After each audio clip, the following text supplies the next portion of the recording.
In this video, we are going to discuss how to test a battery using a multimeter.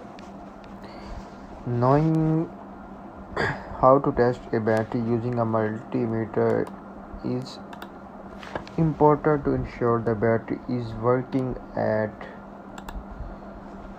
optimal level and is not showing symptoms of wearing out. A battery failure can lead to seemingly increasing problems in the hardware of an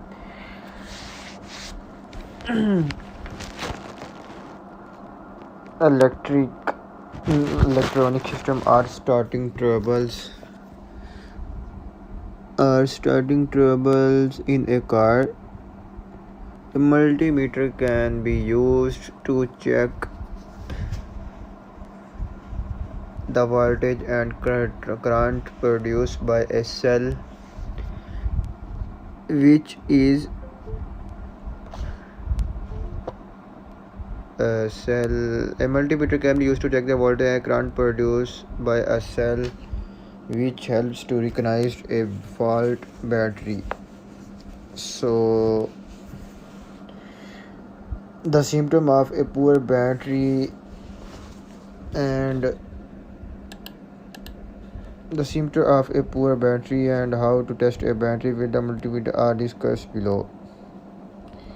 So, symptom of a poor battery.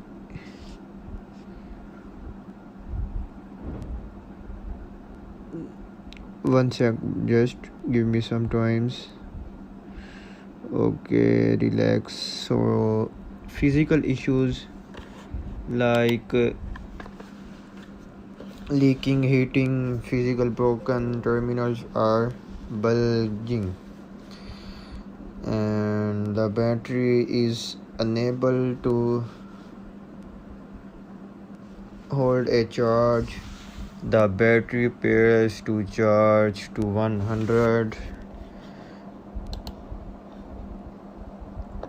The voltage across the battery terminal is too low compared to its rated voltage on the level. How to check battery voltage using a multimeter. So first of all, disconnect the battery from the circuit.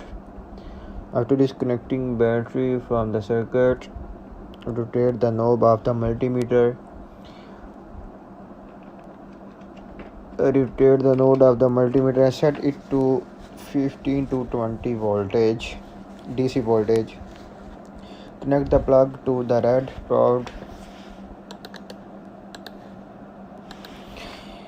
Connect the multimeter leads to the battery terminals. Take the reading on the multimeter. If the reading shows a value greater than 7V for a 9V battery, the battery is still fit to use.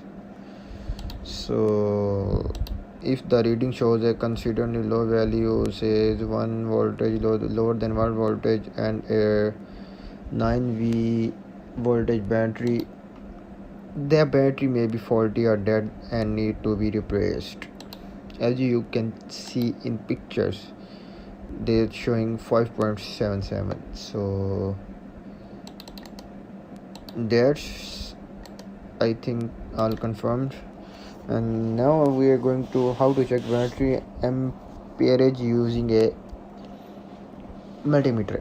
In most cases, the voltage across a battery can be measured to check if a battery is working or dead. So perform the following step to measure the amperage in the battery. Disconnect the battery from the circuit, replace the multimeter dial and set it to the measure DC of the appropriate current range, and so on. So that's all what we will discuss in the video. I hope you like the video, and if you like the video, subscribe the channel and press the bell icon, and we will meet inshallah in next video.